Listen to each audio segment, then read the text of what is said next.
ನಮಸ್ಕಾರ ವೈಭವ ನ್ಯೂಸ್ಗೆ ಸ್ವಾಗತ. ನಗರದ ಎಫ್ಆರ್ಸಿಎಸ್ ಕ್ಲಬ್ನಲ್ಲಿ ಫೆಬ್ರವರಿ 2 ರಿಂದ 3 ದಿನಗಳ ಕಾಲ ಲಾಂಗ್ ಟೆನ್ನಿಸ್ ಪಂದ್ಯಾವಳಿಗಳನ್ನು ಆಯೋಜಿಸಲಾಗಿದೆ ಎಂದು ಕ್ಲಬ್ನ ಅಧ್ಯಕ್ಷ ಸಿಟಿ ಪಾಟೀಲ್ ಹೇಳಿದರು. ಅವರು ನಗರದ ಪತ್ರಿಕಾ ಭವನದಲ್ಲಿ ಸುದ್ದಿಗೋಷ್ಠಿ ನಡೆಸಿ ಮಾತನಾಡಿದರು. ಎಫ್ಆರ್ಸಿಎಸ್ ಹಾಗೂ ನಾರ್ತ್ ಕರ್ನಾಟಕ ಟೆನ್ನಿಸ್ ಅಕಾಡೆಮಿ ಸಂಯುಕ್ತಾಶ್ರಯದಲ್ಲಿ ಟೆನ್ನಿಸ್ ಪಂದ್ಯಾವಳಿ ಫೆಬ್ರವರಿ 2, 3 ಮತ್ತು 4 ರಂದು ನಗರದ ಎಫ್ಆರ್ಸಿಎಸ್ ಕ್ಲಬ್ನಲ್ಲಿ ಹಮ್ಮಿಕೊಳ್ಳಲಾಗಿದೆ. ವಯಸ್ಸಿನ ಆಧಾರದಲ್ಲಿ ಪ್ರತ್ಯೇಕವಾಗಿ ಲಾಂಗ್ ಟೆನ್ನಿಸ್ ಪಂದ್ಯಾವಳಿ ಆಯೋಜಿಸಲಾಗಿದೆ. ಮಕ್ಕಳಿಗೆ ಸಿಂಗಲ್ಸ್ ಮತ್ತು ಡಬಲ್ಸ್ ಓಪನ್ ಟೆನ್ನಿಸ್ ಟೂರ್ನಮೆಂಟ್ ಹಮ್ಮಿಕೊಳ್ಳಲಾಗಿದೆ ಎಂದು ವಿವರಿಸಿದರು. ಲಾಂಗ್ ಟೆನ್ನಿಸ್ ಟೂರ್ನಮೆಂಟ್ ಅನ್ನು ಜನವರಿಯಲ್ಲಿ ಹಮ್ಮಿಕೊಂಡು ಬಂದಿದ್ವಿ. ಕಳೆದ 8 ವರ್ಷಗಳಿಂದ 2 ವರ್ಷ ಕರೋನಾ ನಿಮಿತ್ತ ಡ್ರಾಪ್ ಮಾಡಿದ್ವಿ ಮತ್ತು ಇದೇ ವರ್ಷ ಮತ್ತೆ ಜನವರಿಯಲ್ಲೇ ಮಾಡಬೇಕಾಯಿತು. ಕೆಲವು ಅನಾನುಕೂಲದಿಂದ ಒಂದು 15 ದಿನ ಮುಂದೆ ಹೋಗಿ ಫೆಬ್ರವರಿ 1st ವೀಕ್ನಲ್ಲಿ ಮಾಡ್ತಾ ಇದ್ವಿ. ಮತ್ತೆ ಅದೇ ವೆಟರನ್ಸ್ ಅಂದರೆ 35+, 45+, 55+ ಮತ್ತು 65+ ಈ ಥರ ಒಂದು ಏಜ್ ಗ್ರೂಪಲ್ಲಿ ಲಾಂಗ್ ಟೆನ್ನಿಸ್ ಟೂರ್ನಮೆಂಟ್ ಮಾಡ್ತಾ ಇದ್ವಿ. ಮತ್ತು 35, 45, 55, 65 ಸಿಂಗಲ್ಸು ಮತ್ತು ಡಬಲ್ಸ್ ಹಿರಿಯ ಆಟಗಾರರಿಗೆ ಮತ್ತು ಓಪನ್ ಅಂದರೆ ಮಕ್ಕಳಿಗಾಗಿ ಓಪನ್ ಸಿಂಗಲ್ಸು ಮತ್ತು ಡಬಲ್ಸ್ ಅನ್ನು ಸಿಂಧನೂರಿನ ಯೂತ್ ಅಸೋಸಿಯೇಷನ್ ನಗರಸಭೆ ಹತ್ತಿರ ಇರುವ ಯೂತ್ ಅಸೋಸಿಯೇಷನ್ನಲ್ಲಿ ಟೂರ್ನಮೆಂಟ್ ನಡೆಸಲಾಗುವುದು.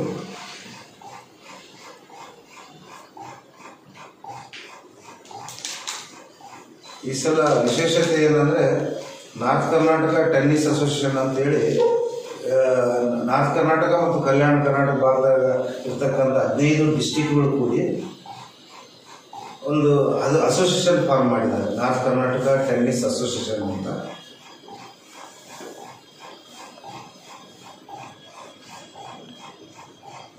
ಇದರ ಉದ್ದೇಶ, ಅಸೋಸಿಯೇಷನ್ ಮಾಡಿದ ಉದ್ದೇಶ ಏನಂದರೆ ಕೆಲವೇ ಭಾಗದಲ್ಲಿ ಅಂದರೆ ಬೆಂಗಳೂರು ಅಂತ ಮೆಟ್ರೋಪಾಲಿಟನ್ ಸಿಟಿ ಒಳಗೆ ಅಕಾಡೆಮಿ ಮತ್ತು ಕೋಚಿಂಗ್ ಕ್ಯಾಂಪ್ಗಳು ನಡೀತಾ ಇದ್ವು.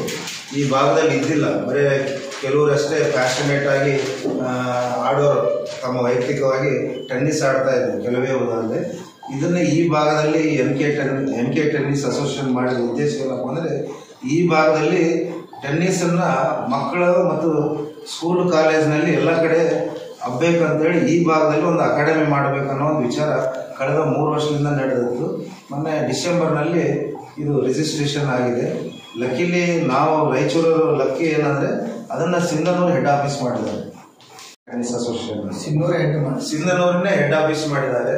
ರಾಯಚೂರು ಜಿಲ್ಲೆಯಲ್ಲೇ ಕೋಆಪರೇಟಿವ್ ಇದರೊಳಗೆ ಸೊಸೈಟಿ ಒಳಗೆ ರಿಜಿಸ್ಟರ್ ಮಾಡಿಸಿದ್ದಾರೆ.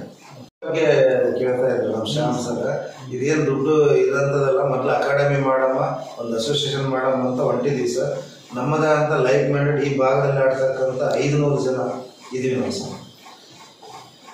500 ಜನದಲ್ಲಿ 300 ಜನ ಈ ಸದ್ಯ ಮೆಂಬರ್ ಆಗಿದ್ದಾರೆ. ಟುಡೇ 500 ಜನ ಮಾಡ್ಬೇಕಂತ ವಿಚಾರ ಇದೆ. ಈಗ 300 ಜನ ಮೆಂಬರ್ ಆಗಿದ್ದಾರೆ ಆಲ್ರೆಡಿ.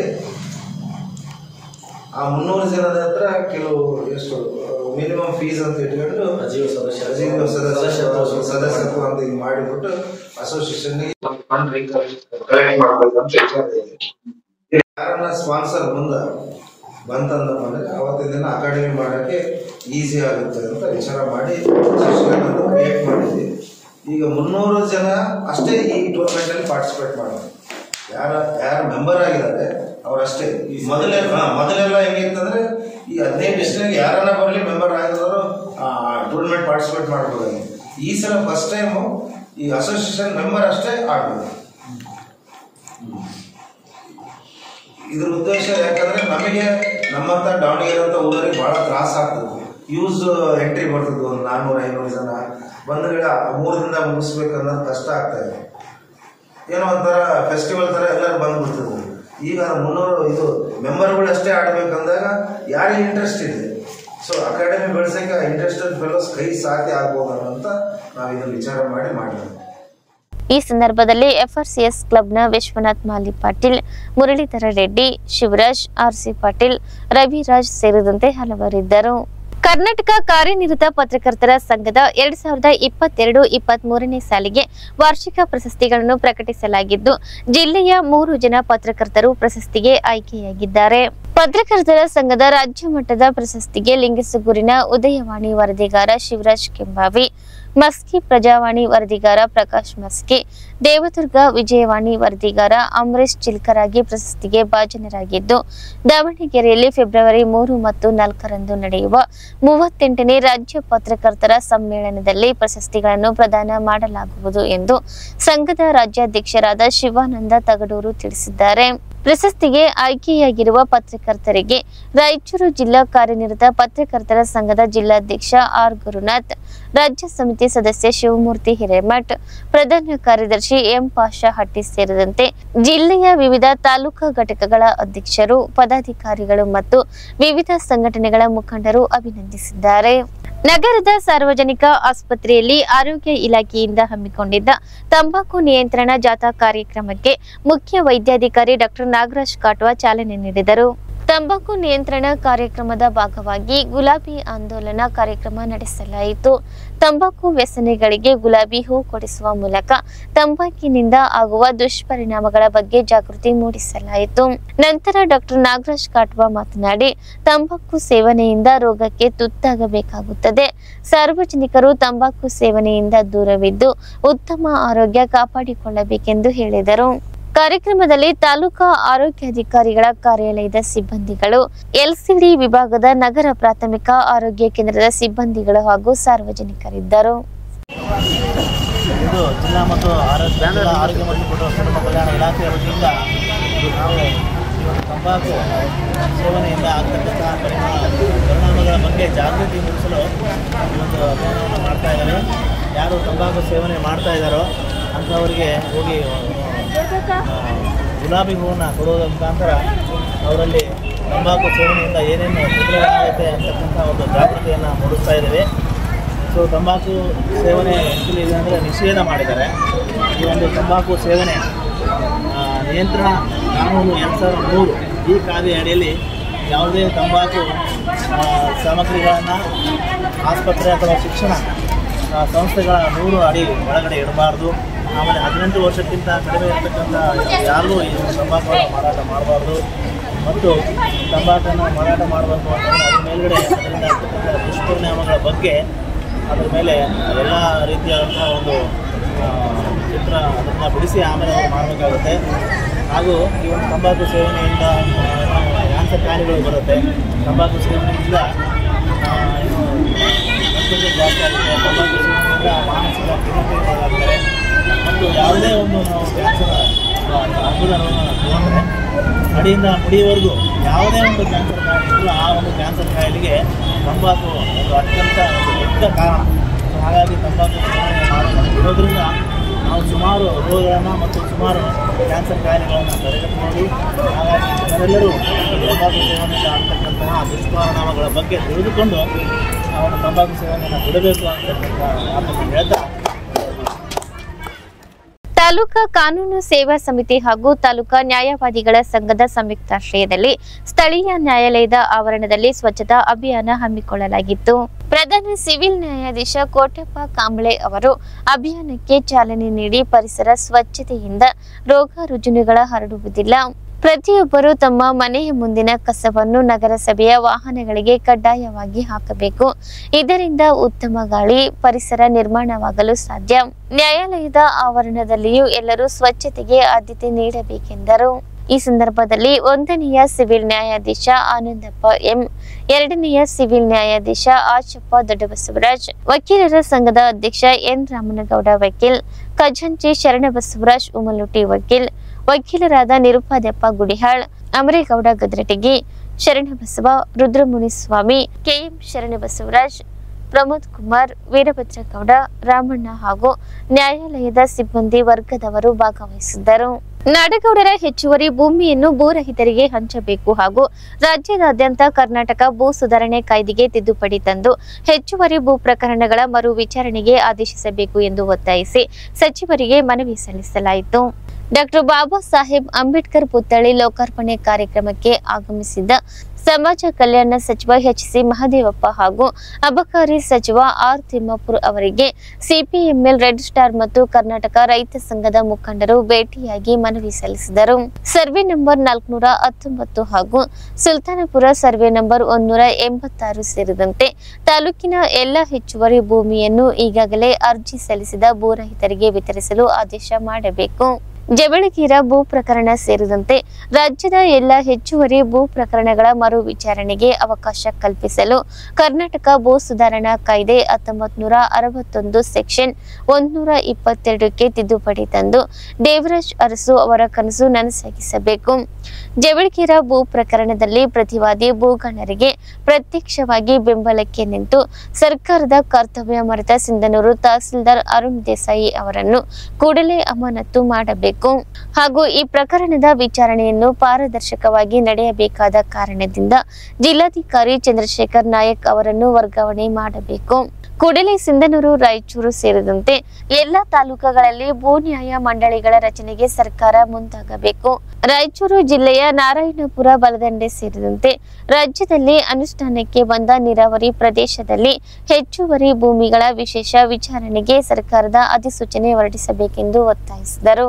ಈ ಸಂದರ್ಭದಲ್ಲಿ ರೈತ ಸಂಘದ ಜಿಲ್ಲಾಧ್ಯಕ್ಷ ಮಲ್ಲಯ್ಯ ಕಟ್ಟಿಮನಿ, ಜಿ. ಅಮರೇಶ್, ಸಂತೋಷ್ ಹಿರೇದಿನ್ನಿ, ಅಂಬಮ್ಮ ಬಸಪುರ್, ಕೆ. ಗಿರಿಲಿಂಗಸ್ವಾಮಿ, ಪರಶುರಾಮ್ ಸೇರಿದಂತೆ ಹಲವರು ಭಾಗವಹಿಸಿದ್ದರು. ಅಹಿಂಸೆ ಹೇಡಿತನವಲ್ಲ.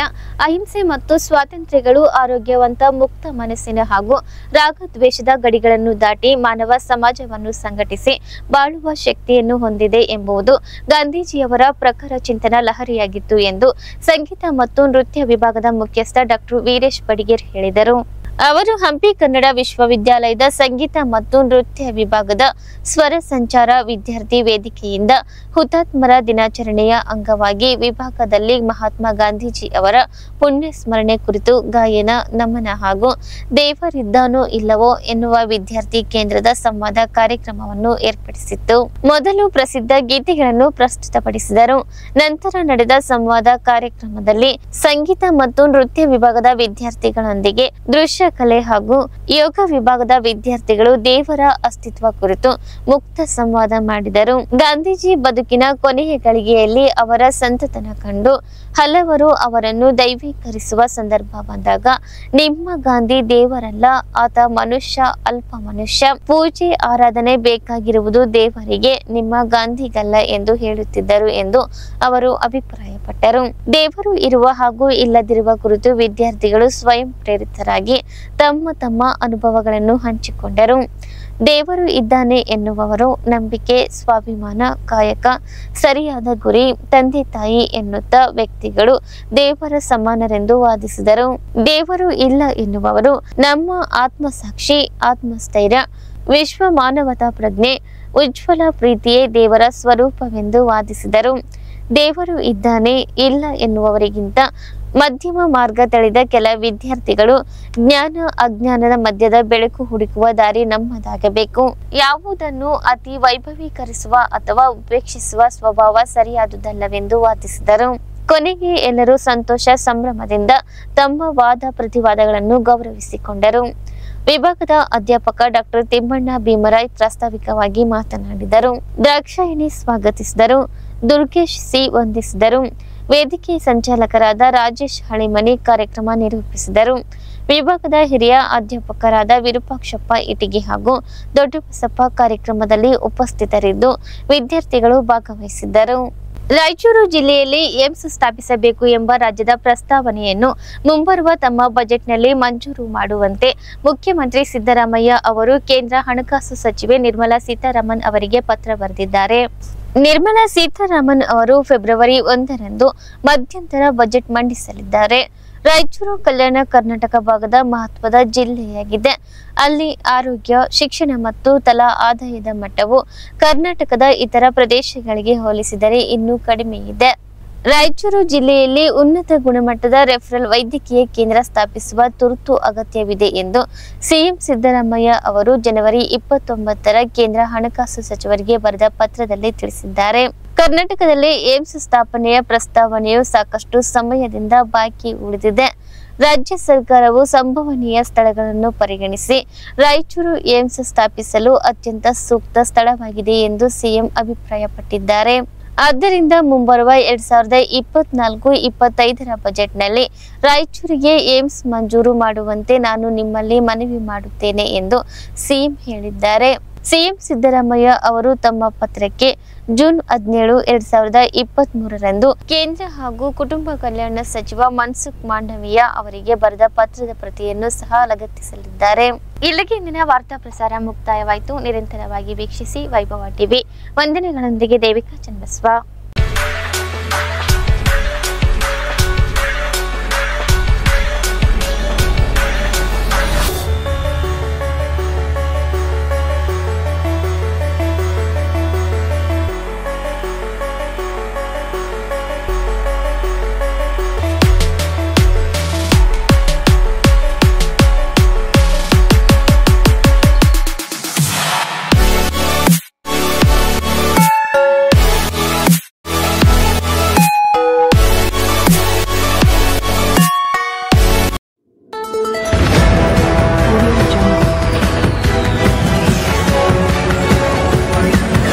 Audio Jungle.